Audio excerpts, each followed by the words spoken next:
যোৱাকালি হাগ্ৰামা মহিলাৰী ডাঙৰীয়াই এটা মন্তব্য দিছিল। তাৰ পৰিপ্ৰেক্ষিততে আজি আমি এই সংবাদ মেলখনৰ আয়োজন কৰা হৈছে। তেখেতে কৈছিল যে UPPL মানে আপছু আৰু এপছু মানে UPPL। তে মই এই কথাখিনি ক'ব বিচাৰিছোঁ, এই কথাটো একেবাৰে ভিত্তিহীন আৰু মূল্যহীন কথা। একচুৱেলি তেখেতৰ মই ক'ব খোজোঁ যে তেখেতৰ মানে ৰাজনৈতিক দল সম্পৰ্কে আৰু কিহৰ জাতীয় সংগঠন সম্পৰ্কে একেবাৰে নলেজ নাই। জাতীয় সংগঠন বেলেগ আৰু ৰাজনৈতিক দল বেলেগ, আৰু আমাৰ UPPL হ'ল ৰাজনৈতিক দল। আমাৰ UPPL দলত বিভিন্ন জাতি জনজাতিৰ মানুহ আছে আৰু সমানে মৰ্যাদা পাইছে। সকলোৱে সমানভাৱে আগুৱাই যোৱাৰ কাৰণে যিটো আমাৰ চিফ প্ৰমোদ বড়ো ডাঙৰীয়াৰ নেতৃত্বত আমাৰ দলৰ সকলোৱে সমান সুযোগ পাইছে।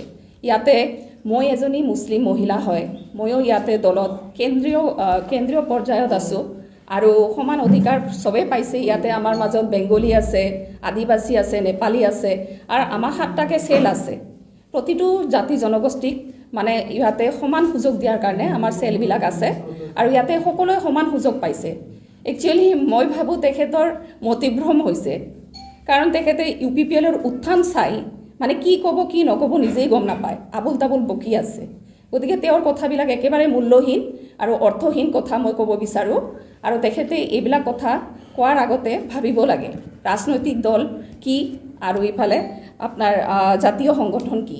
গতিকে এই কথাখিনি মই স্পষ্ট কৰিব বিচাৰিছোঁ, আমাৰ UPPL দলত সকলো জাতি জনগোষ্ঠীৰ মানুহে আছে আৰু সকলোৱে সমান সুযোগ পাই আছে।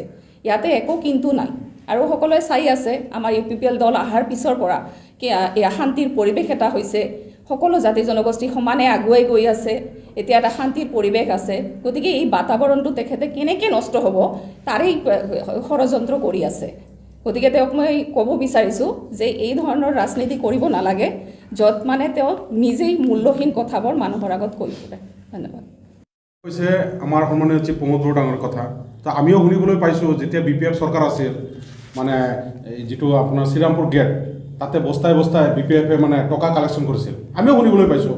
তো আজি তেওঁলোকে কিহৰ ওপৰত ভিত্তি কৰি তাৰ মানে এনেকুৱা কথাবিলাক কৈ আছে, আৰু লাষ্টত যেতিয়া সাংবাদিক বন্ধুসকলে সুধিছে তেখেতক, মই নাজানো, তেখেতে তাৰমানে কেনেকুৱা ধৰণৰ বক্তব্য ৰাখিছে। মই সেইটোৱে ক'ব বিচাৰিছোঁ যে এজন তেখেতে প্ৰাক্তন BTR চিফ, BTC চিফ, আৰু তেখেতে যদি এনেকুৱা উপলঙা মন্তব্য ৰাখে সেইটো মানে ভাল নহয় বুলি ভাবোঁ। তো শুনা কথা আৰু মানে দেখা তাতে বহুত পাৰ্থক্য থাকে। তো আমি 17 বছৰ তেওঁলোকে বস্তাই টকা ভৰাই লৈছে চিণ্ডিকেটৰ পৰা তোলা বুলি আমি শুনিছোঁ। তো এতিয়া আজি তেওঁ যিটো ক'ব বিচাৰিছে এইটো একদম মূল্যহীন ভিত্তিহীন কথা।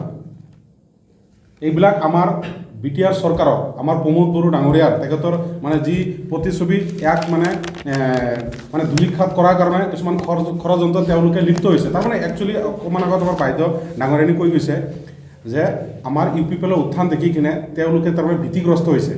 আজি চাওক, আৰু এইটোও ক'ব বিচাৰোঁ মই, তেওঁলোকে যে এতিয়া চিঞৰি থাকে উন্নয়ন হোৱা নাই, এতিয়া যিবিলাক দলং ৰাস্তা যিবিলাক ৰৈ আছে, এইবিলাক কি 2 বছৰ ধৰি ৰৈ আছে নে আগৰ পৰাই ৰৈ আছে?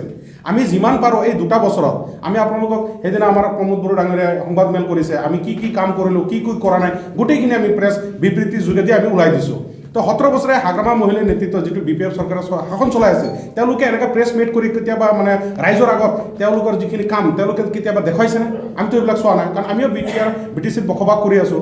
আৰু তেখেতে কৈছে ৰাজবংশী চেল, আৰে তেখেতে তাৰমানে কিছুমান বস্তু আমাৰ পৰা লৈ আছে, আমাৰ UPPLৰ পৰা লৈ আছে, চেলবিলাক আমি UPPL গঠন কৰা। এতিয়া আমাৰ প্ৰত্যেক জাতি জনগোষ্ঠীৰ মানুহ আমাৰ ইয়াতে বঙালী, নেপালী, মুছলিম, আদিবাসী, সান্তালী, আপোনাৰ কোচ ৰাজবংশী, অসমীয়া সকলোৱে মিলি কিনে এই সুন্দৰ যিটো নতুন BTR হৈছে, BTR একতাৰ ভাতিৰা সকলোৱে তাৰমানে উন্নয়নৰ দিশে প্ৰমোদ বড়ো ডাঙৰীয়াৰ লগত আগুৱাই গৈ আছে। তো ৰাইজে চাই আছে কি হৈ আছে, কি হোৱা নাই।